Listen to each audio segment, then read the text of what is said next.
aada wattu rek bu dee ci réew mi nag du yomb bu dee ci réew mi du yomb waaye itam ku ko seetlu ba seetlu ko yaay nekk sa sëriñu bopp yaay orienté sa bopp parce que di nga xam ne aada baaxul nga xam ne aada baaxul moom boo ko seetloo tuuti rek dal di koy gis waaw gis ko ci waxin yi gis ko ci defin yi doxul koy gis ci waxin yi gis ko ci defin yi ba ci suñu doom yi jàngaluñ leen sax làmmiñu réew mi na mu rafete ku ci wax rek nga tiit te doo leen mën a gëdd parce que ca lañu toll te yow waxuloo leen ni du noonu ba ci waxin mag ñi dañ ko daan jàngal seen doom waxin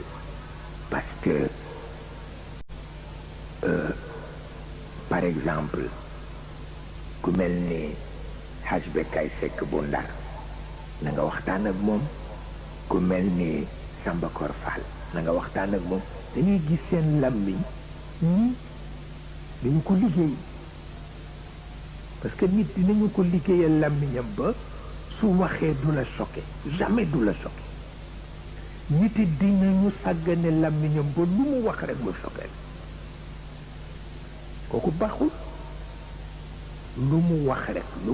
mu choqué yonent bi soxnaam bi mu ne bu ko kenn tudd looloo ko sabab soxnaam bi ñëw rek mu yeewi ko mu dem làmmiñ la parce que dafa xamul waxin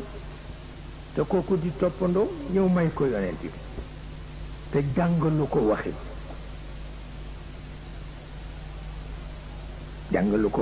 moo tax ba tey kenn boolewu ko ci soxna yonent bi parce que dafa tàpp pasu yonent bi te kenn du ko def ko tàpp pasu ni ko yenn ma yàlla musal ci yow mu ne ko nangu na mu ne ko ñaan gi nangu na musal na la ci man qad ulti wallahi bi azim waaw moo tax jàngal sa nit yaral ko làmmiñam même ci alquran dañ koy defal nit man El Hadj Abdoul Aziz defal na ma ko jàngal na ma defaral ma sama làmmiñ ci jàngine alquran moom Serigne Adi defal na ko pour wax la ni fokk danga koy def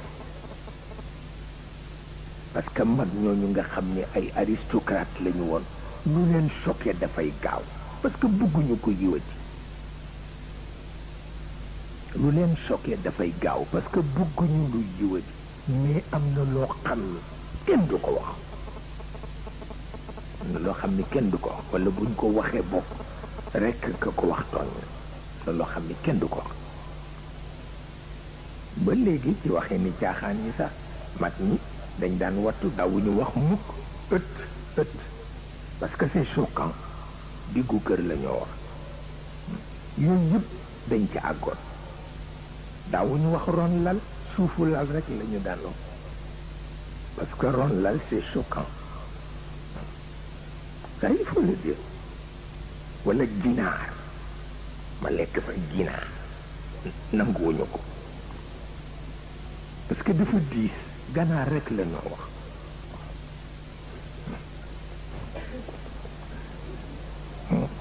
kenn du wax ginaar kenn du ko wax dafa diis c'est tellement lourd waxal ganaar rek moo gën wala waaw yooyu yëpp dañ ko jàngale mu daadi nangam mu daadi yooyu kenn du ko wax c'est choquant te xale yi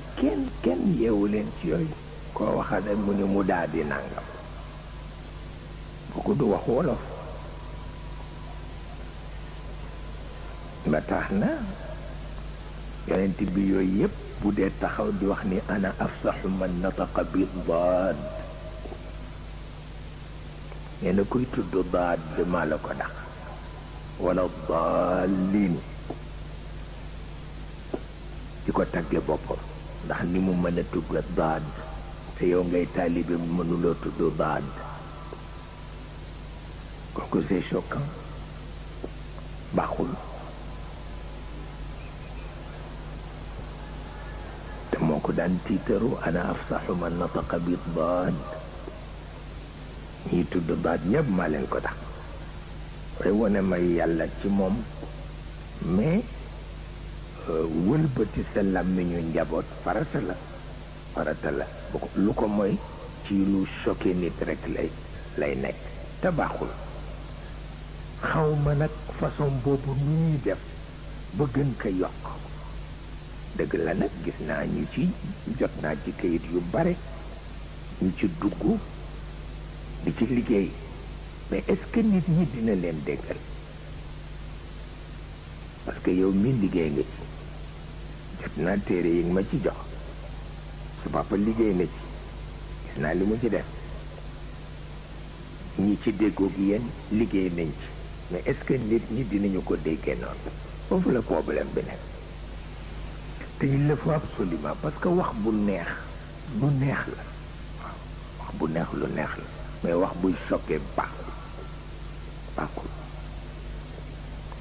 baaxul mu mel ni kon nag sang bi foog ñu roy ko ci loolu mooy sang yi te it yàlla ko defaral boppam ana afsaxu man nataqa bi daad ak addabani rabbi fa ahsana ta'dibi yooyu yëpp nee na sama baay yaruma sama maam yaruma yàlla ma yaral boppam yonent bi moo ko wax te ku ne xam na ni yàlla ko yaral boppam waaw